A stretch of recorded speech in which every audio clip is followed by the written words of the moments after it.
20 থেকে 25 বছরের একটা ছেলে কখন বিদেশমুখী হয়?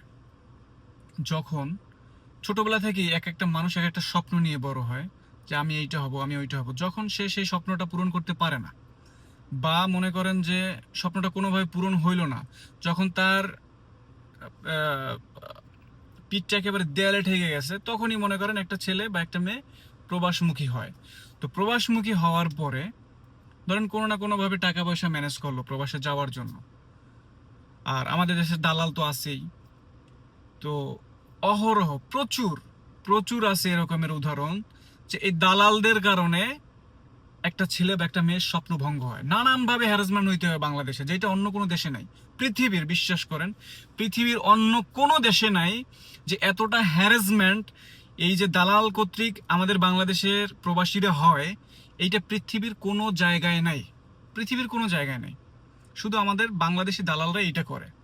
বিভিন্নভাবে জোর জুলুম করবে, মনে করেন প্রথমে অনেক মিষ্টি মিষ্টি কথা বলবে, মানে একেবারে মানে মাখো মাখো একটা ভাব, খুব সুন্দরভাবে কথা বলবে। ঠিক আছে, যখনই আপনি টাকাটা জমা দিয়ে ফেলাইবেন, পাসপোর্টটা জমা দিয়ে ফেলাইবেন, তারপরে শুরু হবে তেরিং বেরিং। এই যে মনে করেন এই মেডিকেলের নামে অনেক সময় হ্যারাসমেন্ট করে, 2 বার 3 বার করে। এটি কিন্তু শুধুমাত্র বাংলাদেশেই করে, এটা বাংলাদেশের দালালরাই করে, কিন্তু এইগুলো দেখার মতো কেউ নাই বাংলাদেশে। এগুলো দেখার মতো বাংলাদেশে কেউ নাই। কোনো মানুষ এইগুলো নিয়ে কথা বলে না, কোনো মানুষ এগুলো নিয়ে করে না। ভাই, এটা পৃথিবীর কোনো দেশে নাই। কেন আপনি সচেতন হন? আপনি সচেতন নাগরিক না? আপনি 15 বছর 15 বছর পড়াশোনা করছেন, আপনি ইন্টার পাস করছেন, আপনি এসএসসি পাস করছেন, আপনি ডিগ্রি পাস করছেন। আপনি পাস করে যদি এগুলো মুখ বন্ধ করে রাখেন, কথা না বলেন, তাহলে কিভাবে? আপনি কথা না বলে কে কথা বলবে? আপনাকে আগে আসতে হবে, তাই না? আপনাকে আগে আসতে হবে। গেল এই সাবজেক্ট। তারপর মনে করেন আপনি বিদেশে যাবেন, আপনার কি স্কিল আছে, কি শিখছেন আপনি? কিছু শিখতে হবে না ভাই? আপনি বিদেশে তো আপনি আপনি দেখা গেছে বাপের হোটেলে খাইছেন, আম্মা সবসময় রান্না বান্না করে দিয়েছিল, আপনি তো পাক শাকটাই ঠিক মতো জানেন না।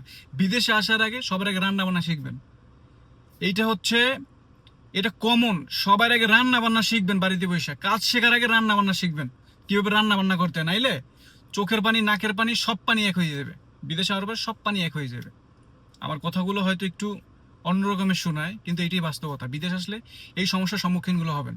আপনি ভাষা শিখছেন, যেই দেশে যাবেন আপনি সেই ভাষাগুলো শিখতে হবে আপনাকে। ভাই, নিজের স্কিল যতদিন আপনি ডেভেলপ না করতে পারবেন, প্রত্যেকটা জায়গায় যেয়ে আপনার সমস্যার সম্মুখীন হবেন এই প্রবাস লাইফে। 1 নম্বর রান্না বান্না শিখবেন বিদেশ আসার আগে। 2 নম্বরে ভাষা শিখবেন, যেই দেশে যাইতেছেন ভাষা শিখবেন। যদি ইংলিশ ভাষাটা শিখতে পারলে ভালো, কারণ এইটা আপনারা জানেন, ইংলিশ ভাষা শিখলে পৃথিবীর যে কোনো জায়গায় আপনি চলতে পারবেন।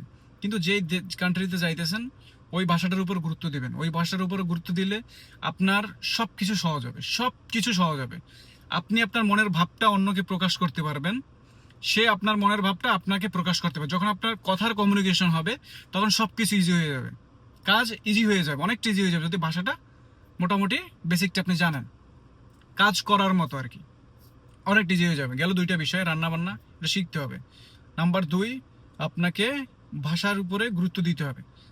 3 নম্বরে যেটা আসে সেটা হলো আপনার কাজের স্কিল। এখন কি কাজে আপনি এক্সপার্ট, কি কাজ শিখে আসবেন। বিদেশে মানুষ কি করে? ম্যাক্সিমাম মানুষ দেখবেন বিল্ডিং লাইনে কাজ করে। বিল্ডিং লাইনে কি কি আছে? ইলেকট্রিশিয়ানের কাজ করে, প্লাম্বার আছে, তারপর আপনার ফায়ার ফাইটার আছে, তারপরে আপনার মেশনের কাজ করে, তারপরে ফায়ার ফাইটার, তারপর ওয়েল্ডারের কাজ আছে। মানে বিভিন্ন এই বিল্ডিং লাইনের যত কাজ আছে এইগুলা, যদি কোনো কাজ শিখে আসতে পারেন খুবই ভালো, নাইলে আসে হেল্পারি করতে হবে। নাইলে এসে আপনাকে হেল্পারি করতে হবে। আর হেল্পারি করতে যে কি পরিমাণ কষ্টটা বোঝেন। আর স্যালারিটা ওইভাবে পাবেন না, স্যালারিটাও ওইভাবে পাবেন না। পাশাপাশি যদি আপনি দেশে থেকে একটু ড্রাইভিং শিখে আসতে পারেন, আপনার জন্য ইজি হবে। যে কোনো দেশে আপনি যদি যান, আপনার যদি ড্রাইভিং লাইসেন্স থাকে, বা ইনভেস্ট করতে হবে নিজের উপরে, নিজের উপরে ইনভেস্ট করতে হবে প্রথমে।